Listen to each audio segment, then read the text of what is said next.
समाज के सभी आयु वर्गों की रुचियों पर अगर हमें नज़र डालें तो सभी में एक बात सामान्य दिखेगी, और वह है संचार के साधनों का ज़रूरत से ज़्यादा उपयोग।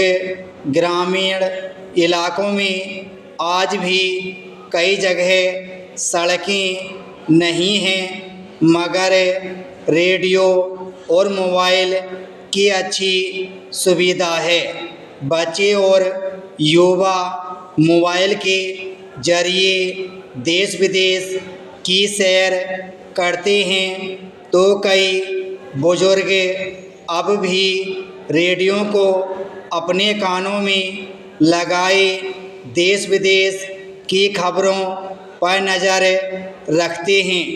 इन बुजुर्गों ने अपनी धंसी आँखों से न जाने कितनी पीढ़ियों को उसी रेडियो के माध्यम से बदलते हुए देखा है।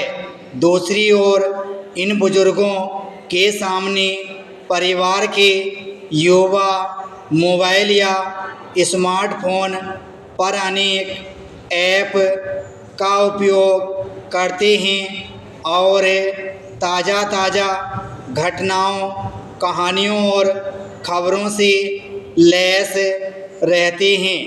इन सभी के बीच सबसे बड़ा और महत्वपूर्ण योगदान अगर किसी का होता है तो वह है सकारात्मक दृष्टि से सामाजिक चिंतन में लगे लोगों का, जो हमेशा से भारत की पृष्ठभूमि को अपने उच्च विचारों से संचित करते रहे हैं।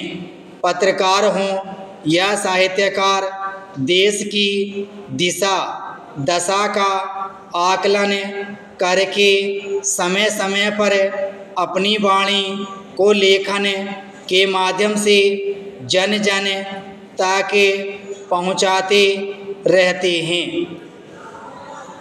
सच यह है कि भारत की मिट्टी में एक खास खुशबू है जो प्राचीन काल से विदेशियों को आकर्षित करती आई है। इसका परिणाम यह हुआ है कि समय में परिवर्तन के साथ भारतीय समाज विभिन्नताओं से भरपूर अतुल्य भारत बन गया है। समाहित कर लेना भी एक कला है जो भारत की भूमि से लेकर गंगा जैसी अनेक नदियों को बखूबी आता है, मगर अपने अस्तित्व और अपनी उपयोगिता को खो देना बिल्कुल नहीं आता है।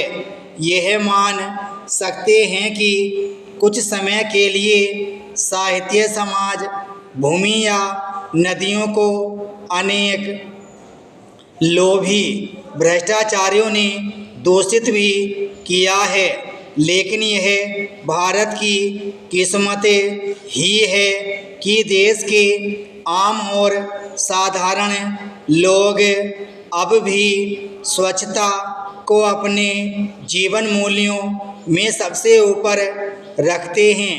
स्वच्छता केवल स्थान या बाहरी शरीर की ही नहीं होती है, बल्कि विचारों की भी होती है।